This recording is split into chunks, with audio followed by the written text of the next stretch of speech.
Welcome to civil गुरु। अभी इस video में मैं बात करूंगा यूपी लेखपाल 2021 का जो पेपर होने वाला है उसमें ग्रामीण परिवेश का काफ़ी इंपॉर्टेंट रोल रहेगा, जिसमें टोटल 25 क्वेश्चन आएंगे।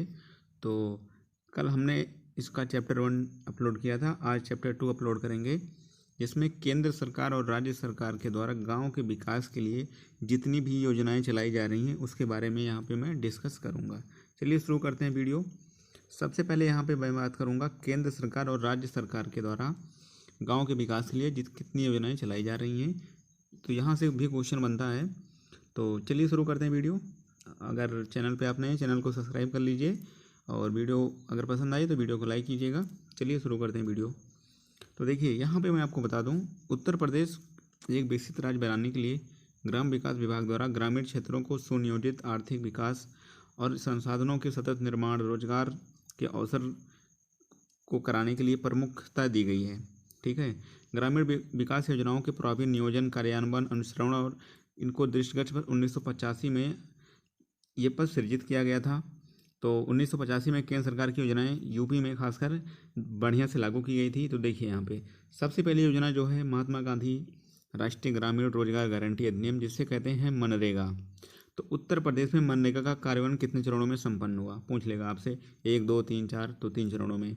पहला चरण जो था 2 फरवरी 2006 से 22 जनपदों में, और दूसरा चरण 15 मई 2017 से 17 अतिरिक्त जनपदों में, और तीसरा चरण 1 अप्रैल 2008 से सभी जनपदों में किया गया। तो मोस्ट इंपॉर्टेंट फैक्ट है, ये आप याद रख सकते हैं।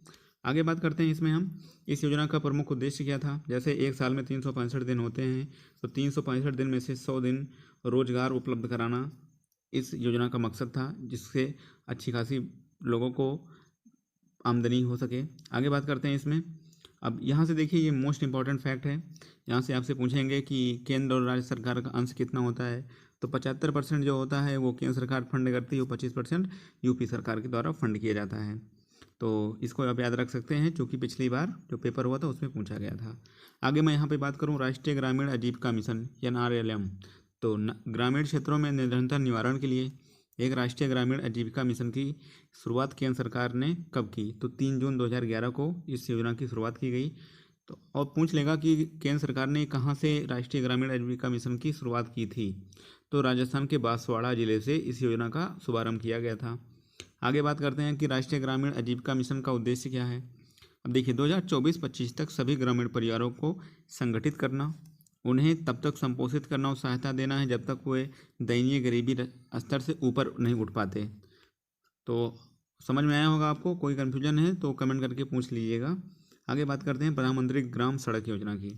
तो देखिए प्रधानमंत्री ग्राम सड़क योजना का कार्यान्वयन पूर्णतः केंद्र पोषित योजना के रूप में प्रदेश में कब से किया गया, तो 25 दिसंबर 2012 से प्रधानमंत्री ग्राम सड़क योजना यूपी में लागू हुई।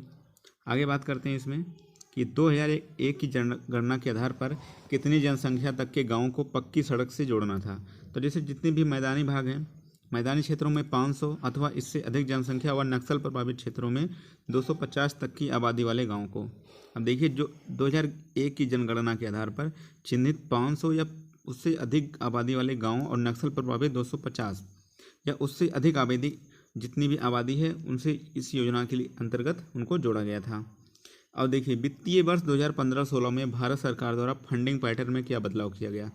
देखिए यहाँ से अब इस प्रकार का क्वेश्चन आपसे पूछा जाएगा, जैसे जो केंद्र सरकार है वो 60% फंड करती है और राज्य अपना 40% करती है।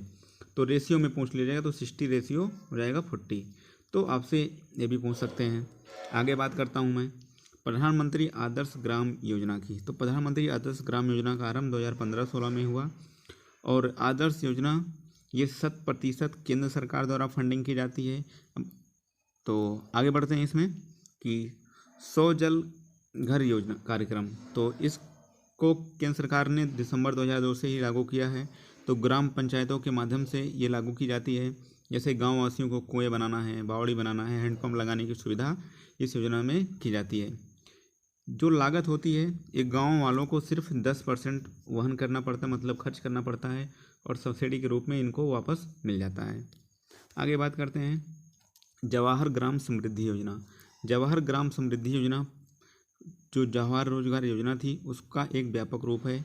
ये योजना 1 अप्रैल 1999 से चलाई गई। सितंबर 2001 से इसे संपूर्ण ग्रामीण रोजगार योजना में मिला दिया गया है। आप ये भी फैक्ट याद रख सकते हैं। आगे बात करता हूँ इस योजना का उद्देश्य क्या है। तो इस योजना का उद्देश्य जितने भी ग्रामीण क्षेत्रों में बेरोजगार हैं उनको लाभकारी रोजगार अवसरों का सृजन कराना था। आगे बात करते हैं प्रधानमंत्री कौशल विकास योजना।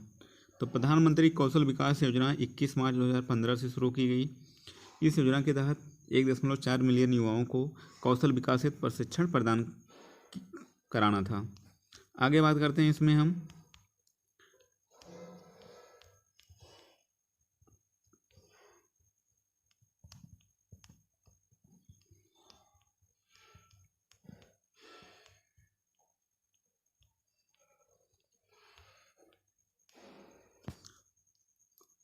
प्रधानमंत्री कौशल विकास योजना पर कितने रुपए खर्च होंगे। तो 1120 करोड़ रुपए खर्च होंगे। आगे बात करते हैं प्रधानमंत्री जनधन योजना की।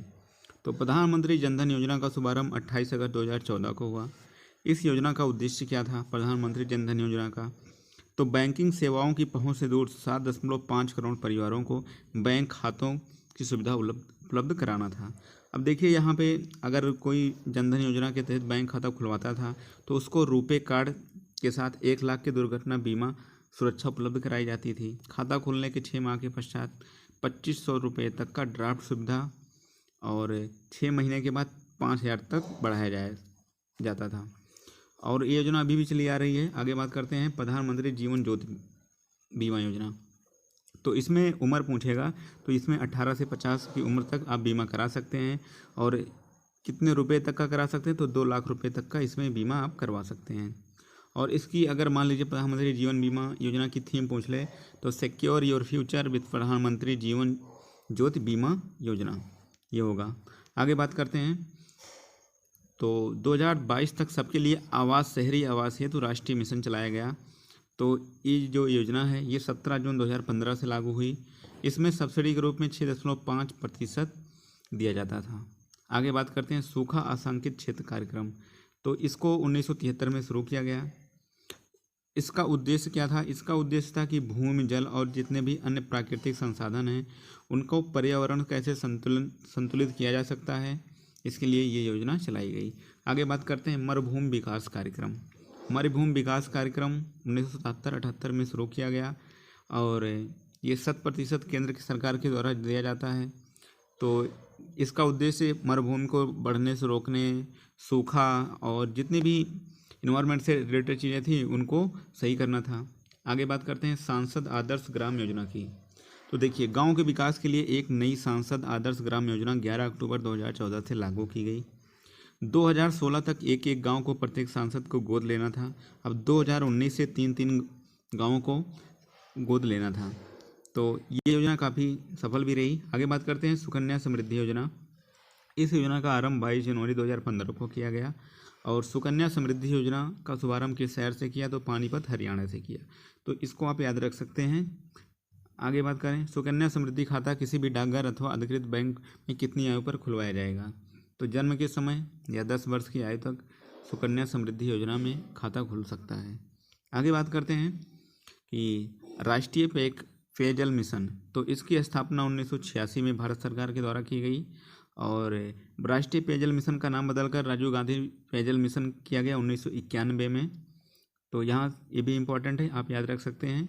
आगे बात करते हैं राष्ट्रीय खाद्य सुरक्षा योजना। राष्ट्रीय खाद्य सुरक्षा योजना की शुरुआत 2013 में की गई। राष्ट्रीय खाद्य सुरक्षा योजना के अंतर्गत चावल 3 रुपये किलो, गेहूँ 2 रुपये किलो और मोटा अनाज 1 रुपये प्रति किलो मिलता है।